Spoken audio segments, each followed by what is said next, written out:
So right now I'm in the middle of trying to draw or trace our face right now. And so for those of you who are not big artists, you're like me, it's like, ooh, not too good at this. I'd highly, highly, highly recommend being able to use the brush tool. And I'll show you how you can actually do that. So if I have my eyeball here, which I got from, I went and found the tutorial online that has bigger photos in it so that it's easier for me to trace. I'm using my Wacom tablet. And for instance, like here,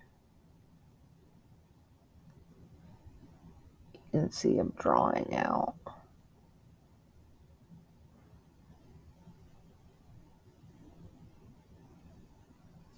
That's going to make a shape whenever I'm done. Because what I can do is then click on it and change it from a stroke to the fill, and now I have a shape here. Just show you this one over here. I've already done this one on everything. So I grouped this one together so that it's all together. This is all brush work. It's just shapes that I made using my brush. So as long as your brush, as long as you're good with that calligraphy brush being able to trace, then you actually don't have to trace everything or do everything by hand. Now, if you are an artist and that is your thing and you can draw, more power to you. I don't think I could draw a straight line with a ruler most days, especially not freehand. So instead I do this. Yeah, because a lot easier. And then to do the fill, even on our eyes, I did an ellipses tool, and then I just adjusted it. So keep going with that. Well, I am about a little chunk of the way through. Really, it's going to take a while to get this done. I'm going to give you a day or two to actually get this done because you want it done right. I've done her flowers, her eyes, her face, and the little band here. And again, all of this is just shape work. It's just creating shapes. I'll show you here with the brush tool.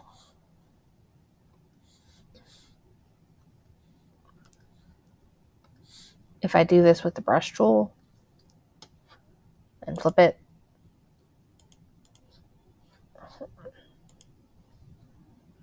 I can flip it to make a shape like that. Or I can do like this, where I can make it real thin like that. And then flip it over, and that's how I'm doing these thick lines. Whenever I get, like, say, this flower done and then this flower done, I'm grouping them. So you can see here where I have my groups done. So like the band, flower 1, flower 2, all of that's done. And then I have like her eyes are one group, this eye is another group, her face is one group. So that grouping together helps me where I don't just have a bunch of random strands happening. I can keep it all organized on what I've done, what I haven't done. I'm about to start her hair next. You're welcome to do the same, or you can freehand, totally up to you. It doesn't have to look exactly like the photo. This is where I'm at right now with my janky hand. I gotta fix that hand. But yeah, I'm getting there. Right now I'm doing it a little bit larger, and then I'm gonna size her down.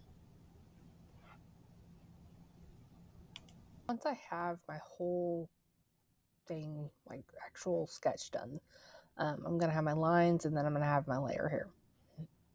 And I'm gonna show you what I did over here.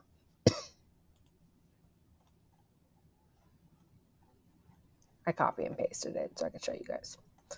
So we got all of our lines done, all that jazz. So now we're into part 4, which is how to create the main shapes. We're going to do Control A, and then Object, Expand Appearance, and then we're going to open up our Pathfinder and Unite. And then we're going to go back over here where I had it set up for you guys. So we have our mermaid layer, and then, which is what I titled it. You can also title it whatever you want. Then we have our sketch layer. They titled it lines, sketch and lines. So mine's almost there. Obviously, I use this just as a reference and then did around it, which is why my lines don't completely match up. So part 3 of this is we're going to do another layer, and we're going to hit our eyeball button there, so that we can't see. We can only see the sketch, and then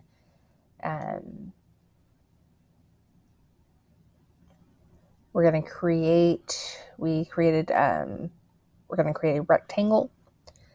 So I'm going to go ahead and lock that sketch so I don't mess with it.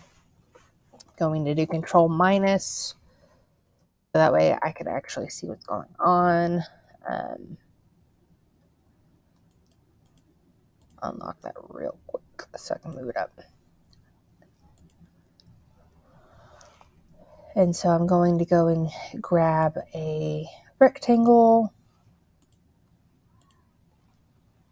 and it's going to be a 860 by 1210. Just going to make it slightly larger than our artboard. We're going to put it there. And it's going to be light pink to light blue.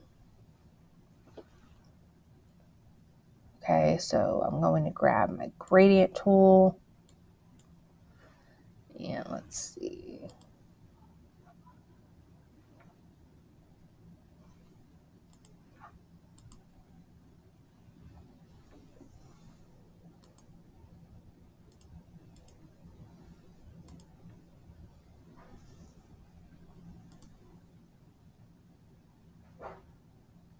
I'm going to edit the gradient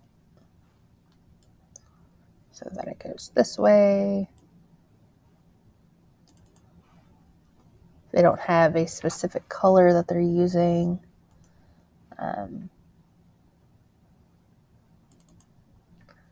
So I'm just going to go in here and find a light pink. And then do the same to go in and get a light blue. If I really want to color match, I could pull that out, but I don't care.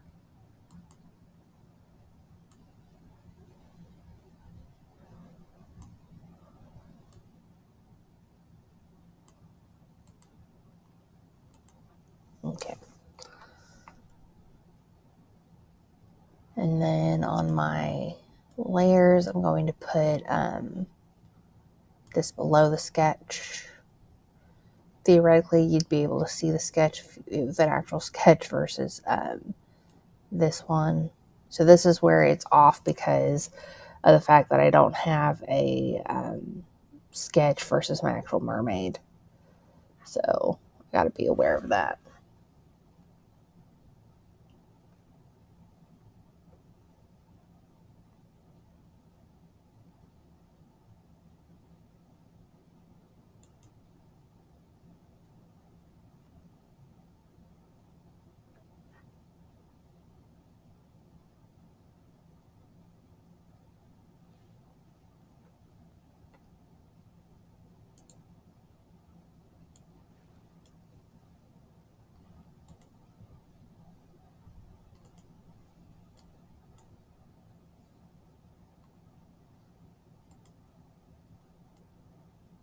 Going to stretch this out.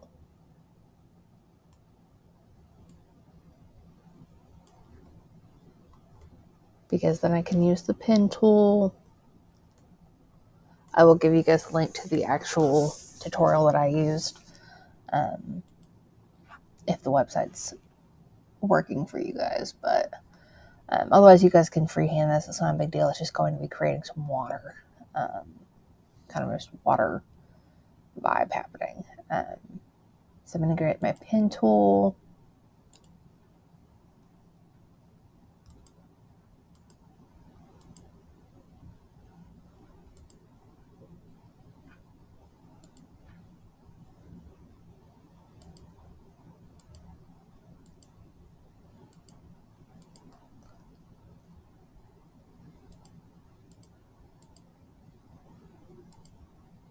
And I'm just going to start trying to make this. If you have your sketch done, you can also go around the sketch just in a new layer.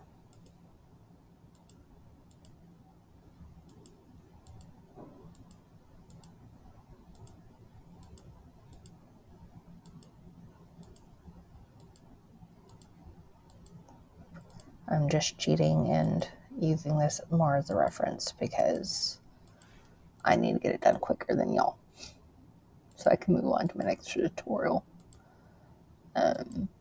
You guys should be freehanding this, really.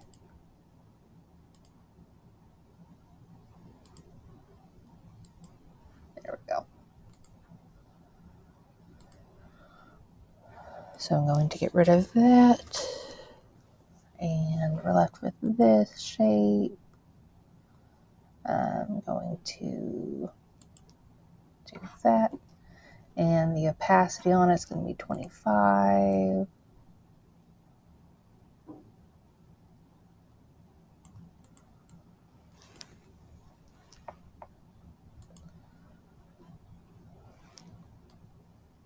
And see, it matches that blue up there, so it kind of down.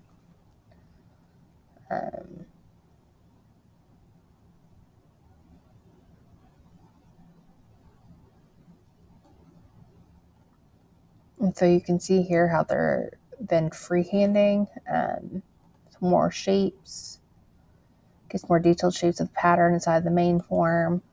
And so they go and create different shapes and then unite them so that they're not having to go through and do this whole big design. And then they're going to add in some purple and some yellow shapes. So I'm going to go and do that, and then I will be back.